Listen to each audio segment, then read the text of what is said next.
Lorsque vous lancez l'explorateur de fichiers sur l'interface graphique, ici vous êtes en train de lister le contenu du fichier. Vous pouvez entrer dans un répertoire pour voir son contenu et éventuellement le lister, revenir en arrière,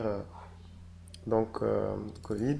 Donc voir les répertoires, les fichiers qui sont dans les différents répertoires.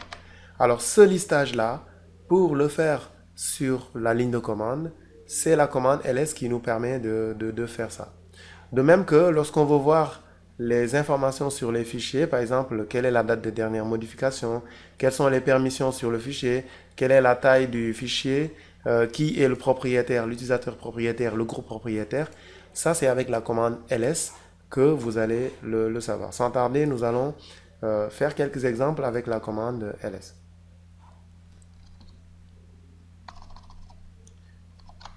Donc là, nous sommes dans le répertoire Home UGB. C'est exactement le même répertoire que celui-là. Donc si on regarde les propriétés, donc ça c'est le répertoire parent. Donc si on regarde ce fichier,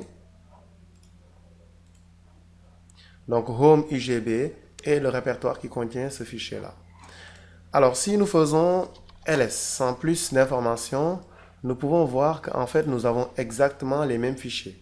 Nous avons le bureau, nous avons le répertoire Covid, nous avons documents, nous avons file dir, nous avons, bien sûr l'ordre n'est pas le même parce que les deux ne sont pas triés de la même manière, mais la commande ls fait exactement la même chose, sauf que c'est une interface sous forme de texte, elle ne va pas afficher les informations de la même manière. Ensuite, donc là, sur la commande ls, donc vous pouvez ls sans argument va afficher le contenu du répertoire courant. C'est la même chose si je fais ls point. Donc rappelez-vous, le point, c'était le répertoire courant. Donc si je fais ls point, je vais avoir la même chose. Si je fais ls point slash, je vais avoir la même chose, puisque on a vu que point slash ou rien, c'est équivalent à la même chose. Donc si je fais ls point point, donc là, je suis en train de lister le contenu du répertoire parent. Lorsque je fais ls slash, là, je suis en train de lister le contenu de la racine, du répertoire racine.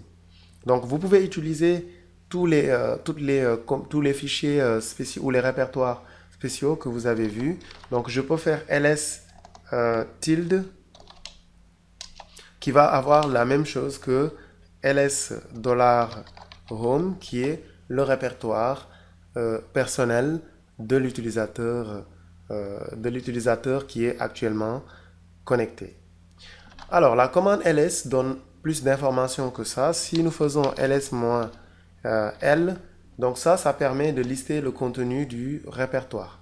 Donc voilà, il vous donne l'ensemble des fichiers ainsi que l'utilisateur. Donc là, vous avez les droits, là, vous avez le type de fichier. Donc lorsque c'est un D, on a vu, c'est un répertoire. Lorsque c'est tiré, c'est un fichier ordinaire, texte ou binaire. Ensuite, vous avez ici l'utilisateur propriétaire, le groupe propriétaire, la taille du fichier ou répertoire. Donc les répertoires ont la même taille parce que ce sont pas réellement des fichiers, ce sont des classeurs. Ensuite, vous avez ici la date de dernière modification, ou le mois de dernière modification, ainsi que l'heure de la dernière, l'heure de la dernière modification. Donc la date de dernière modification, donc c'est le 18 octobre ici. Et si vous voyez, là c'est le 1er avril de l'année. Ensuite, vous avez ici le nom du fichier ou répertoire qui est tout à fait à gauche. Alors vous avez l'option "-h" qui permet de transformer, si vous regardez bien, là où les répertoires avaient 4096 octets en termes de taille, là il va parler de 4 kilooctets. Donc les octets les octets, lorsque c'est supérieur à 1024 octets, sont transformés en kilooctets. Lorsque c'est supérieur à 1024 kilooctets, ils seront transformés en mégaoctets, ainsi de suite. Et vous pouvez voir aussi la taille des autres fichiers que vous pouvez avoir. Ensuite, vous avez l'option "-a". Alors, ce qu'il faut savoir, c'est que les fichiers cachés sur l'Unix, ce sont les fichiers qui commencent par point. Donc, lorsque vous mettez le "-a", ça vous permet d'afficher les fichiers cachés. Donc, vous avez le .bash history, .bash logout, .bash rc, .profile, etc. qui sont des répertoires cachés. En particulier aussi, vous avez point qui correspond au répertoire courant et vous avez point qui est aussi un pointeur vers le répertoire parent. Donc ce sont des répertoires qui sont bien là, même si on ne les voit pas parce que ce sont des répertoires cachés. Donc là, vous pouvez aussi le répertoire donner n'importe quel répertoire.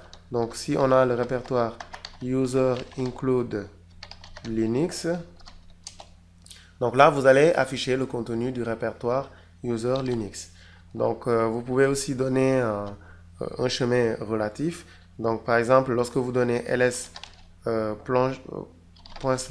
/filedir, là vous pouvez voir le contenu du répertoire. C'est la même chose que si vous faites COVID. Donc là c'est un chemin relatif parce qu'on ne lui spécifie pas, on ne met rien devant, ça veut dire que c'est pas un chemin absolu. Et là vous pouvez voir le contenu du fichier. Vous pouvez aussi faire, si vous ne voulez pas voir tous les fichiers, ls-l, un fichier en particulier, par exemple .c. Là, il ne vous montrera pas tous les fichiers, mais il va vous montrer seulement un seul fichier. Donc, vous pouvez aussi faire ls, par exemple, étoile.c. Donc là, pour afficher seulement l'ensemble des fichiers qui ont l'extension .c. Ainsi de suite. Donc, vous avez vraiment une panoplie de possibilités avec la commande ls. Donc, au fur et à mesure de l'utilisation, vous allez voir que ls peut être utilisé pour vraiment afficher ou lister n'importe quel type de fichier avec des expressions qui sont très très riches. Je vous remercie d'avoir regardé cette vidéo. Donc, nous allons passer sur les prochaines commandes.